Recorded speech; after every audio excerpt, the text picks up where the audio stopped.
again, this is Vince Miller. Thank you so much for joining me for all of these devotionals. I love being here with you. I hope you enjoy it just the same. Today we're going to be in Daniel chapter 11, verses 34 through 35. We are so close to the end of this chapter. I have loved it tremendously, but we have gone detail by detail, and it's a lot of work, right? So, we are coming to the end of this book, and as we do, you need to be ready for our next book, which is going to be 1 Timothy. And so I want to encourage you today to go to the website and get a scripture journal that looks just like this, except it doesn't say Daniel. On the front of it, it says 1 Timothy, because that's our next book. Pick that up. It's a great way to support the ministry here.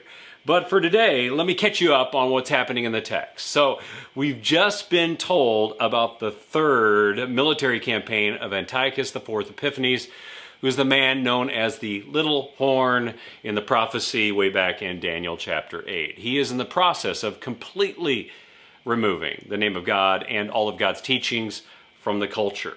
But we learn that there are a smattering of a few, who are not going to cave to his flattery, his legislation, his threats, and violence. But he's a pretty persuasive and unrelenting man. So he goes after the weak-minded followers first, and he lures them away. Then he makes it illegal to gather, worship, and engage in religious practices. And to top it off, he seizes their temple, sets up a statue of Zeus there, and then performs recurring swine sacrifices on the temple grounds. Heresy, heretical. But we discover that there are a few who are going to stand firm, take action, read scripture, and suffer well.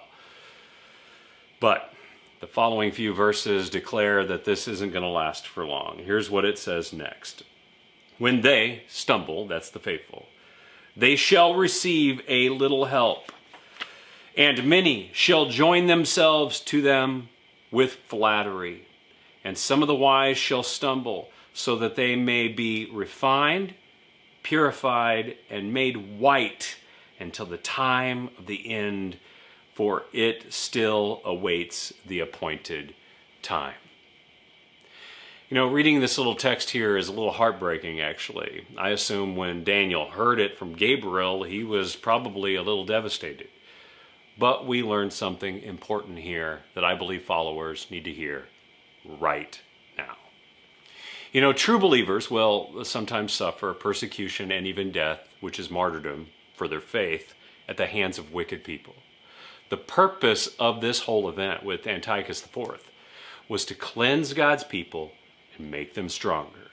In fact, when this ended at the death of Antiochus IV Epiphanes in 164 BC, it did something significant during his 10-year reign he did not intend.